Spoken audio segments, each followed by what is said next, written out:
be in Exodus chapter 21, starting at verse 22, and hopefully finishing out Exodus chapter 21 today.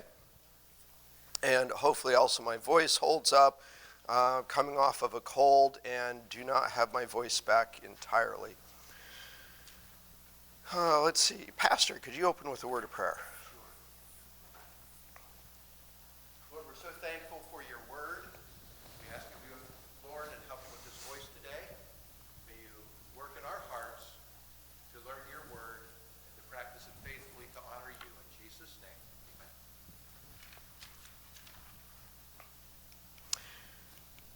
So we've been working through Exodus chapter 21, which started with some laws regarding interactions between people and interactions in terms of the weakest people in that culture as far as an individual who would be a servant or a slave and the limitations and rights that they would have. The section that we've been working on starting last week was laws on injuries to people. And we're going to continue on with that in verse 22. If men fight and hurt a woman with child, so that she gives birth prematurely, yet no harm follows, he shall surely be punished according to the woman's husband imposes on him, and he shall pay as the judges determine. But if any harm follows, then you shall give life for life, eye for eye, tooth for tooth, hand for hand, foot for foot, burn for burn, wound for wound, stripe for stripe. So here, if two individuals are fighting, and in that fight, a woman with child is injured, and that injury leads to injury to the baby, there is to be restitution for that. And the first level of restitution, verse 22, is that the woman gives birth prematurely, but there's no additional problems. The woman has no additional injuries, and the baby is perfectly healthy. Under those conditions, there still will be punishment. And I think the principle here is that very much those men had put not just this woman, but this baby at risk, and there needed to be a punishment for that. And this is very much in line with where chapter 21 started, with laws governing the treatment of the most vulnerable people in the society, the servants and the slaves. And here this reinforces that as far as the most vulnerable of vulnerable, the unborn child. And here there should be punishment, and that punishment will be set by two parties. And the two parties involved will be the woman's husband and the judges. And so it's not just that unlimited, the husband can ask for anything he wants. This takes into account the rights of the individual who committed the crime, so to speak. So there's a balance here with both the compensation to the victim and the victim's family, but also balancing that this individual who is in the fight, who caused this incident, did not cause any long-term harm. And so because of that, the judges would then determine whether the husband's request for compensation was appropriate or was too high or possibly even too low, in deciding that the husband deserved more than that for this trauma that was caused. But on the other hand, if harm follows, the compensation will be much higher. And the compensation, though, still needs to be in line with the crime. So in verse 23, if harm follows, you shall give life for life.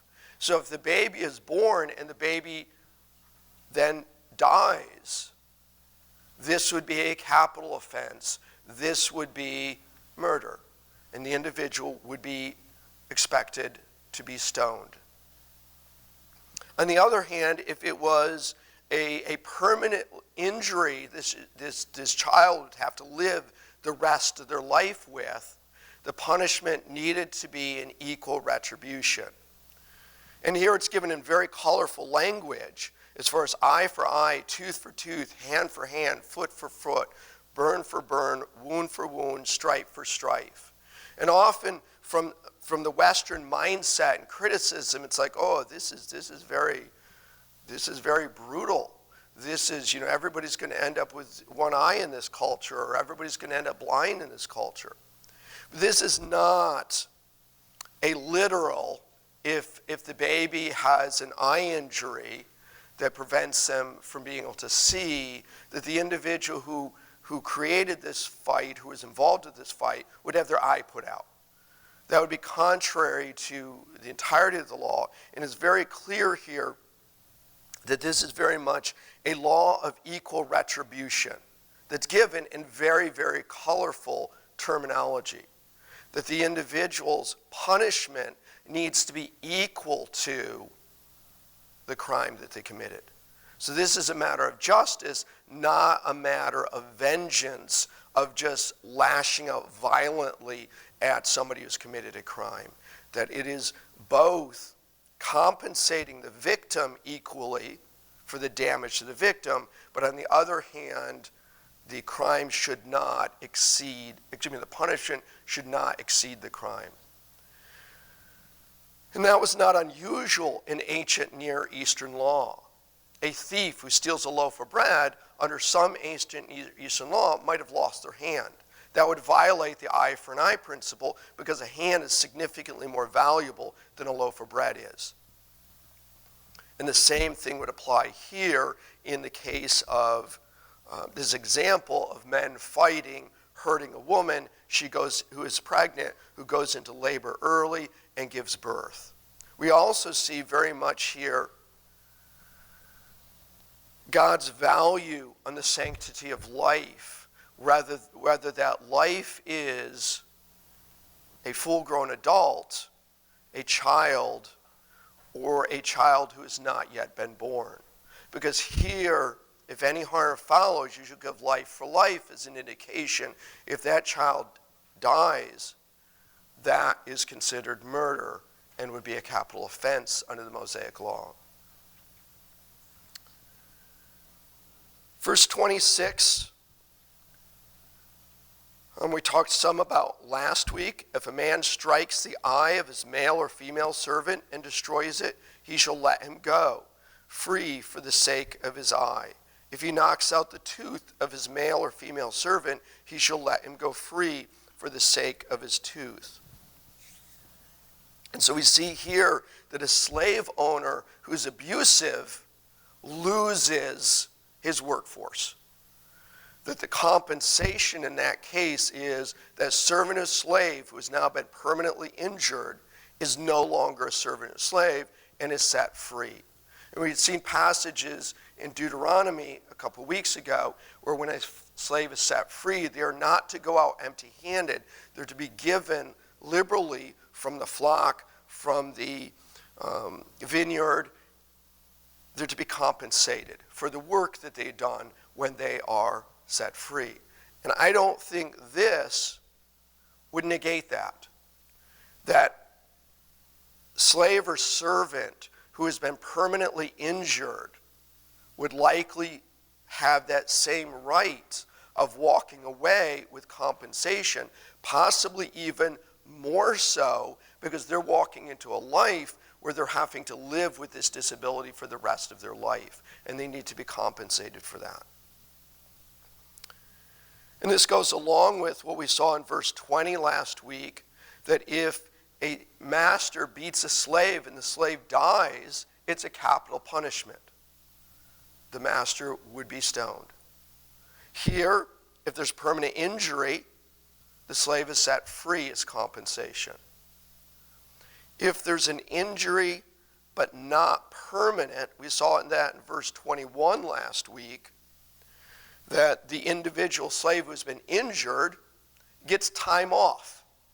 And the owner does not have any compensation for the work that is lost during that time off, because it's the owner's fault that he's just put his workforce in bed.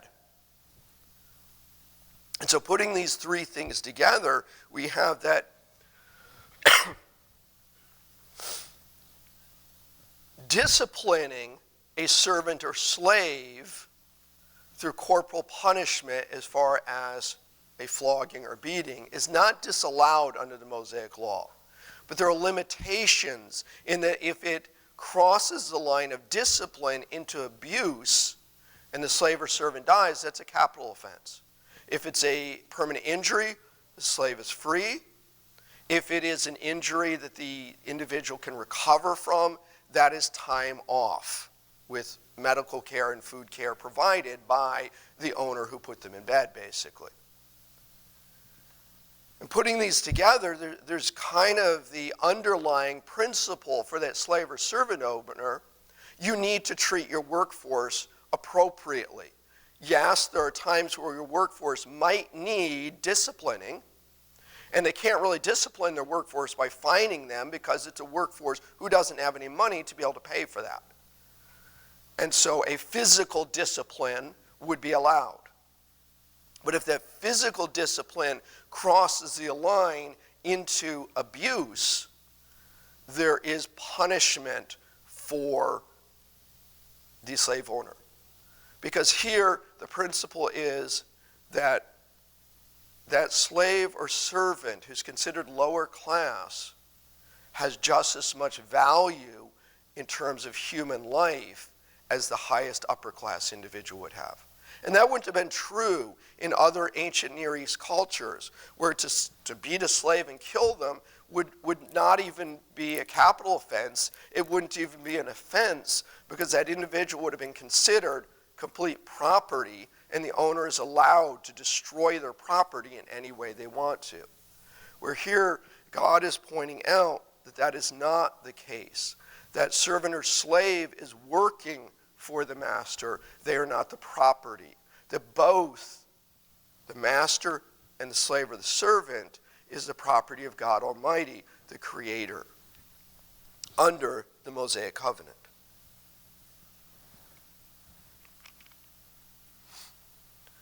So then this shifts to laws due to injuries of livestock. This being a farming culture, even today within farms, the risk of injury due to livestock is quite great. And so that would be something that needed to be covered in the Mosaic law, because that would have been a day-to-day reality as far as working with animals and livestock who can be unpredictable. So in verse 28, if an ox gores a man or a woman to death, then the ox shall surely be stoned, and his flesh shall not be eaten, but the owner of the ox shall be acquitted. But if the ox tended to thrust with its horn in times past, and it has been made known to his owner, and he has not kept it confined, so that it has killed a man or a woman, the ox shall be stoned, and its owner shall also be put to death. So here there's two different incidents that involve an ox killing somebody. The first is the ox kills somebody, and there's no negligence. And so because of that, the ox is to be killed and destroyed. It is not to be eaten. It is just to be destroyed so that it will not harm human life in the future. But the owner, other than losing the oxen that was a danger, does not have any additional fines or any additional punishments brought against them. And this takes into account that farm animals can sometimes be unpredictable in their nature. But verse 29 points out that if the farmer knew that this was an aggressive animal, and knew that this was an animal that could potentially pose danger and a threat, and that animal then killed somebody, now the animal is killed and taken out of circulation, but additionally the owner is now found negligent manslaughter basically, and is potentially put to death. Now there is an out to this in verse 30. Because this was negligence and not premeditated, there's an out in verse 30. If there is imposed on him a sum of money, then he shall pay to redeem his life, whatever is imposed on him. So here, because this wasn't something that was premeditated murder, there's an option for the farmer who owned that oxen, who did not take care to restrain that oxen, and it caused death, can pay to redeem his life and would not be killed. And in the case where that owner of the oxen was unable to pay that, they would then potentially sell themselves into slavery or servanthood for that 6-year term in order to pay off that debt that they owed because of their negligence. So this is a balancing of compensating the individual's family who just lost a family member due to the negligence of this individual who owned this oxen, who was known to be a danger. But it also balanced the value of the oxen owner's life in allowing that, because this wasn't a premeditated violent act, that a payment could be imposed. But notice, it isn't a given that it will be imposed. And I suspect that's a clause in there so that a judge could decide this individual does not deserve to be allowed to redeem their life, because this individual wasn't just negligent, they were using that oxen as a weapon and trying to hide behind their farm animal to do their dirty work, so to speak. And in that case, it's likely that that individual would not be able to redeem themselves, and as it says in verse 29, would be put to death. So it's not allowing this loophole of an individual using a farm animal as a weapon to commit murder, but it's also allowing for an individual who was negligent but not intent on murder to be able to buy themselves out of that. So we see in this that there's kind of this balance between compensating the victim and preserving the rights of the individual, and recognizing that even that individual who was negligent should have an opportunity to be restored and be reconciled back to being a productive individual. There are then some corollaries that go along with that, starting in verse 31.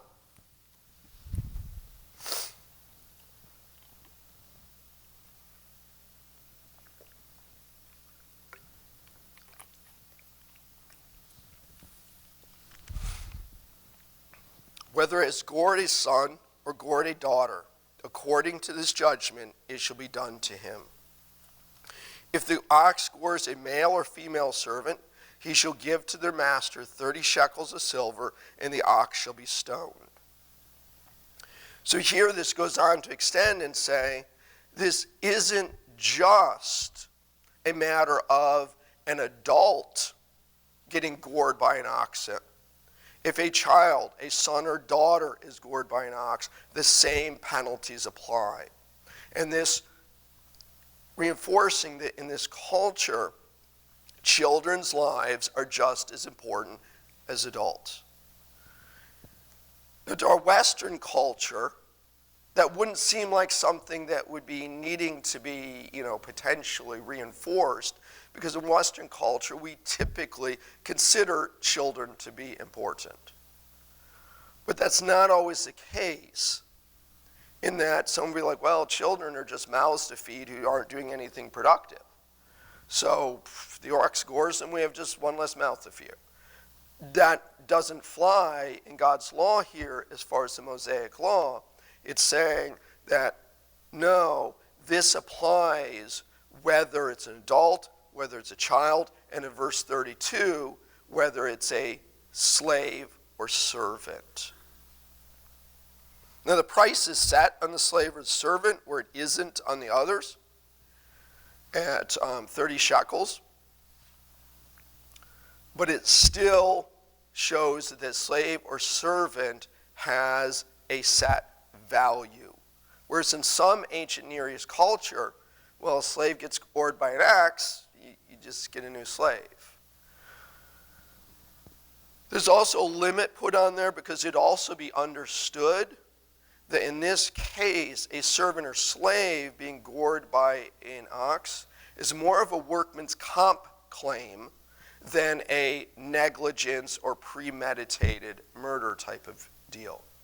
Because very likely one of the duties that servant or slave would have would be to work with the oxen. So in a way, verse 32 is a workman's comp claim of sorts.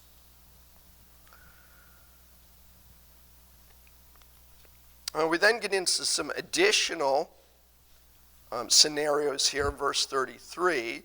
If a man opens a pit, or if a man digs a pit and does not cover it, and an ox or donkey falls in it, the owner of the pit shall make it good. He shall give money to the owner, but the dead animal shall be his. So here we have an individual, presumably on their own property, digs a hole for some reason, but does not put up, the caution tape and stuff to warn people, big hole here. And a neighbor's oxen or donkey wanders in, falls in it, and dies. The individual who dug the pit is found negligent and has to restore like for like. If it was a donkey, he needs to buy his neighbor a new donkey. But the individual who dug the pit does get to keep the dead animal. So if it's a dead animal that has value in terms of its hide or it's for meat or something like that, does. And that's to balance that in this case, both individual parties were likely somewhat negligent. The individual who dug the pit for leaving an open pit as a danger to livestock that might wander through. But the flip side is the owner of that donkey or oxen who let their oxen and donkey wander around unconfined and unsupervised into their neighbor's property. And so it's balancing here the loss of the oxen oxen or donkey who's fallen into the pit, but then also not dropping the judicial hammer, so to speak, completely on the person who dug the pit, who would have the argument of, well, you shouldn't have let your oxen wander around at night if you didn't want them to fall into a pit that I dug. So again, this balancing of compensation being done fairly due to laws of justice rather than driven by human vengeance. If one man's ox hurts another so that it dies, then they shall sell the live ox and divide the money from it. And the dead ox they shall also divide, presumably for its hide and also for food. And so here, again, if there's no negligence, and we have one man's ox injures or kills another man's, both individuals are compensated in that the ox that caused the injury, who's still living, is sold, and then the money is split evenly between the two. So both of them have lost an ox, and both of them get half an ox worth of money and half an ox worth of meat and hide. So it's compensating both. But again, if there's negligence involved, in verse 36, if it was known that the ox tended to thrust in time past, so the owner knew that this was a violent ox and did nothing about it. So if it was known that the ox tended to thrust in times past, and its owner has not kept it confined, he shall surely pay ox for ox, and the dead animal shall be his own. So in this case, where he's negligent, the negligent party has to pay the full price of that ox to the person who lost the ox. But because, again, it wasn't premeditated, it was negligent, does get to keep the dead ox as compensation for that. And throughout this, some principles we can see, we've talked about how that part of the value of the law is what we can learn about the lawgiver, about God himself. The first throughout this, human life is more important than property. That there's a balancing between punishment that values human life over property. And that no human is more or less valuable than another. And that all are more valuable than animals or physical possessions. That it didn't matter whether the individual was a child, an unborn child, an adult, a free adult, a slave or servant, value was placed on that human life by the Mosaic law given by God, because God values human life over physical possessions and animals.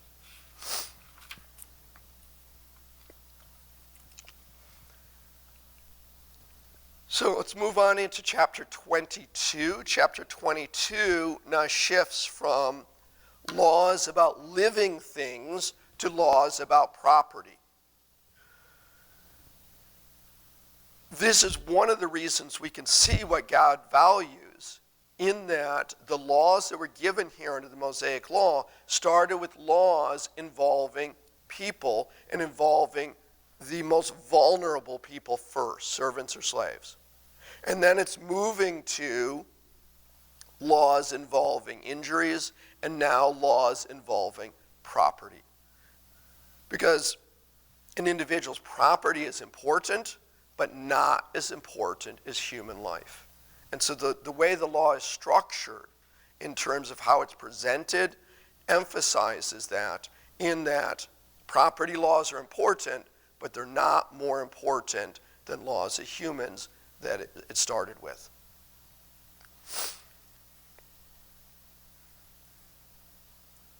So starting in chapter 22, verses 1 through 4. If a man steals an ox or a sheep and slaughters it or sells it, he shall restore 5 oxen for an ox and 4 sheep for a sheep. If the thief is found breaking in and he is struck so that he dies, there shall be no guilt for his bloodshed. If the sun is risen on him, there shall be guilt for his bloodshed. He should make full restitution. If he has nothing, then he shall be sold for his theft. If the theft is certainly found alive in his hand, whether it is an ox or a donkey or sheep, he shall restore double. So this passage is kind of a parallel structure where it starts with a law regarding theft of oxen and sheep and the compensation, and ends with theft of oxen and sheep and compensation, and in between deals with, well, what happens if the thief is killed while they're breaking in?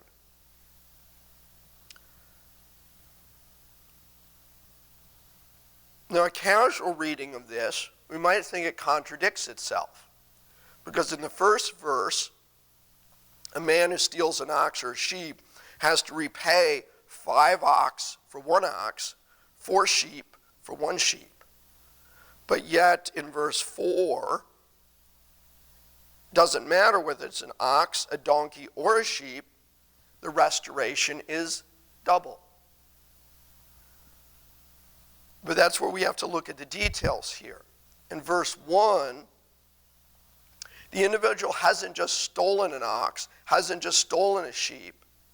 They've also slaughtered it or sold it. They've disposed of and gained some way from their theft. They haven't just stolen something, they have disposed of the stolen goods and either profited from that through the production of meat or through money. Whereas in verse 4, the thief is found with whatever they stole alive in their hands, they restore double. Well, part of that is very likely the fact that the theft is the sheep or ox or donkey are found alive indicates this thief was caught fairly quickly. Whereas in verse 1, this thief has had time to slaughter or sell it. That takes time. It takes time to sell stolen goods. It takes time to slaughter meat. They've had more time in their hands. The compensation that the victim is owed under the Mosaic law here is always proportional to the damage that was done.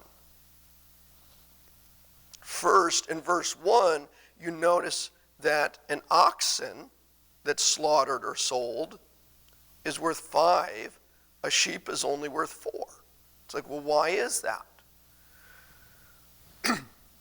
An oxen would be a work animal. A sheep would be raised for wool, food, and milk. An oxen being a work animal, for every hour, every day that the farmer does not have that ox, they aren't just losing that wool, etc., from the sheep. They're losing the ability to tend their other crops, tend their other.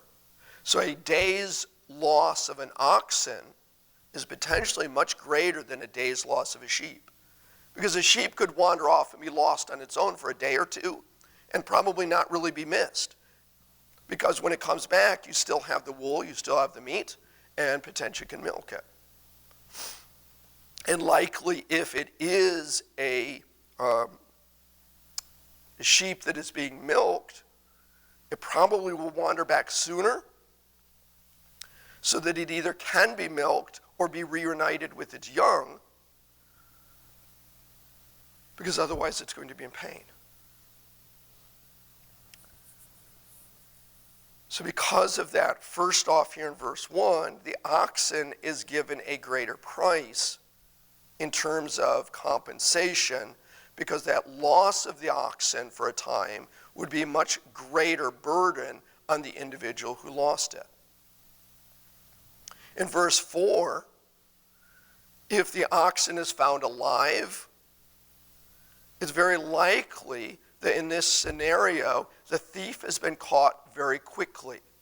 And so because of that, the farmer has been not deprived of as many days without the oxen. And so because of that, there's still retribution. There's still a restitution that needs to be paid here. But it's double rather than a factor of 5 because of that time factor. Because again, it's balancing the theft. The thief needs to be punished, but needs to be punished in compensation to the damage that was done. It's not a matter of the Mosaic Law saying that all crimes are equal. It's saying that all crimes are not necessarily equal, and because of that, the compensation needs to fit the crime, the eye for the eye principle. Along with that, there's also giving the thief a little bit of benefit of doubt here. If that thief has killed and slaughtered or sold what they stole, it is very clear that they're not having guilty thoughts that, oh, maybe I should return what I stole. Or that individual who the oxen's found live in their hands could be in the process of bringing it back because they've recognized what they did wrong and recognized that, you know what, I need to return this to where I took it because this is not rightfully mine. And so because of that, there's a little bit of giving the thief the benefit of the doubt depending on what the thief did with the spoils. If they profited from the spoils, it was obvious their intent was evil and their intent was to profit. If they had not yet profited, there's a possibility that they could have been wanting to make restitution. And they are required to make restitution because they have to restore double. So in both cases, the thief is punished. It's just the punishment is scaled depending on the amount of damage that they've done. Again, this being an emphasis on God's priority on justice rather than on vengeance. Oh, you stole something from me. It doesn't matter what you stole. It's a principle of it. Steve. This might sound silly, but like today when you commit a crime and you get a penalty, if you don't make the restitution, there's all kinds of things in place to force you to do it, whatever. But over here, you never read about there being kind of like a police force or something. Like say this guy said, I'm not going to do this. I'm not going to do it. There must have been a way of forcing him to do it or do something else. So I think part of it in that would be if the individual withheld restitution, that would be considered another theft, because withholding restitution is the same as stealing something. So at that point, they've doubled down in terms of what they're stealing, and the punishment, I suspect, would be greater, and they would then potentially be, if they refuse to pay, they're sold into servanthood or slavery. Because keep in mind, the judicial system here wasn't based on confinement. It was based on violent crimes are stoning, a capital offense. Non-violent crimes are a fine, and if you can't pay the crime, pay the fine, or I suspect, if you choose not to pay the fine, you then are potentially sold into servanthood or slavery so that you're forced to pay that crime, to pay that fine. But I don't know for sure. You don't see that particularly spelled out. The other thing that's kind of important for how the Mosaic Law works is to recognize that all of the parties, all of the people who've agreed to the Mosaic Law have agreed to a covenant with God. So some of this only works if the individuals have agreed to a covenant with God and have a fear of God. Because if they do not follow these laws, they're not answering to Judge Judy, they're answering to Jehovah God. And so we see that come out in some of the laws of property here in chapter 22, where there's doubt, and the parties go swear an oath before the judges and before God. And basically, it's there, those individuals swearing to the judges, no, I didn't do any crime. If that's true, well, there's no penalty. But if they're lying, they're now committing a crime, and they're lying to God. And because of that, if an individual took that covenant oath with God seriously, at that point they'd be like, you know what? I would much rather fess up to this human sin and take my penalty for that than to cross God. Because we have to keep in mind, even though it's been quite a few weeks, what preceded this was all of Israel approaching Mount Sinai and God coming down with a show of thunder and lightning and smoke and cloud and earthquake and his voice, and the people hearing this initial 10 commandments. And the response was to draw back in fear and to go to Moses and say, you go talk to God for the rest of the laws, we can't stand before him. So that's kind of the context here, is that the individuals would have an additional incentive that the average person in Western culture wouldn't have, in that, you know, we have laws that are written by human government. These laws were given by God, voicing these laws, the first 10 of them, to them directly. I would think that might have an impact on how serious you took those laws if they were read to you in the voice of God directly. And they recognized that. And they said, no, Moses, we can't listen to any more of this. You need to be a mediator for us. And so these laws that we're going through now, Moses was that mediator. So at least with the first generations or so, part of the incentive to follow the law would have been, we don't want God to come down from the mountain and discipline us directly. Because they had seen that. They had also seen God do that to the entire country of Egypt and to Pharaoh. And recognizing, because some of these laws we're going to see are very much in contrary to what was done to the Israelites in Egypt. Well, you got to figure that the Israelites connected the dots and were to somewhat like, oh, when Israel was strangers in Egypt and Egypt mistreated them, God brought the 10 plagues on them, and God utterly humiliated and destroyed them. And so when we get to laws on treating of strangers in the Mosaic law, they hopefully would connect those dots and be like, we don't want that to happen to us.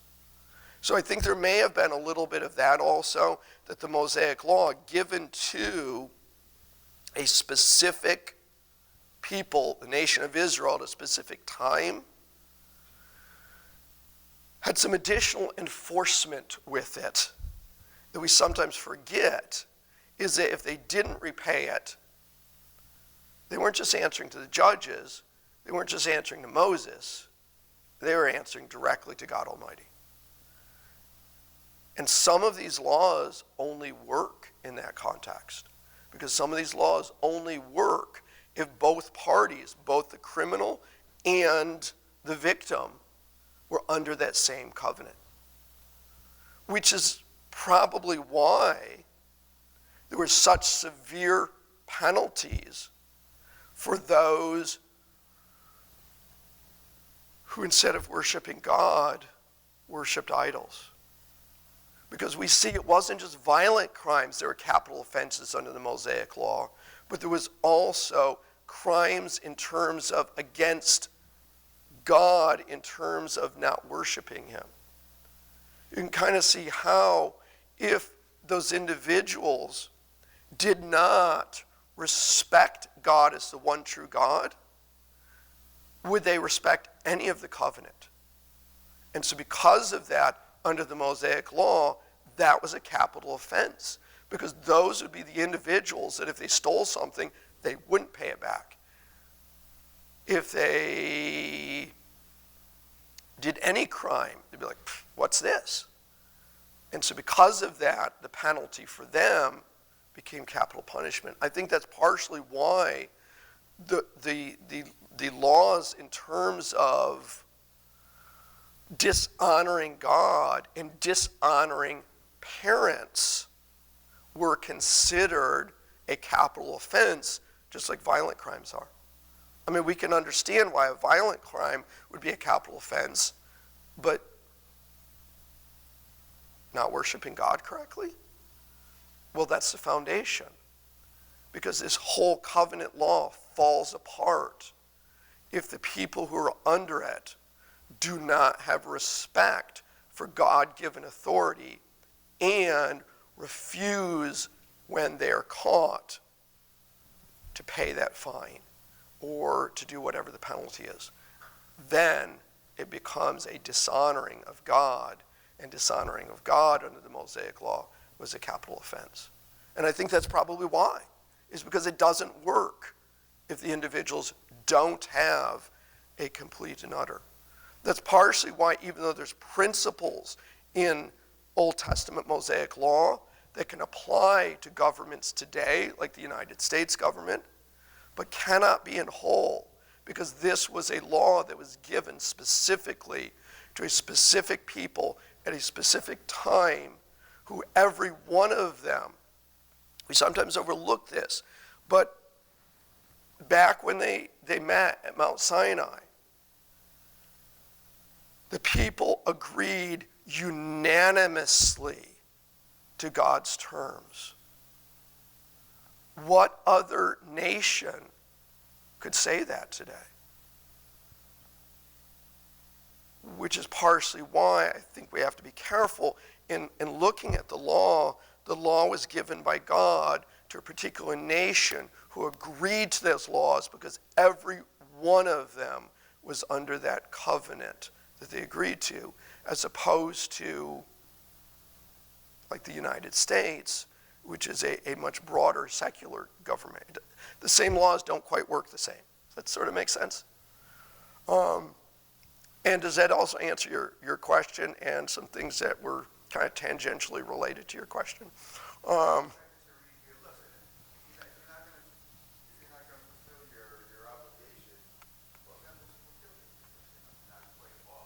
Right. And that's partially kind of the downside and the benefits of the restitution model as opposed to the confinement model. Because at the heart of the restitution model in the Mosaic Law here is that when that individual has paid their debt and their restitution, they can be reconciled back to being a productive individual in society rather than just confined for a time period out of circulation. The flip side, though, is if that person refuses the restitution, refuses reconciliation, what then? And it's likely at that point they're dishonoring God and ratcheting it up to being a capital offense. Again, not confinement. And don't get a second chance. Next week, we'll continue onward with chapter 22. Doug, could you close us in prayer?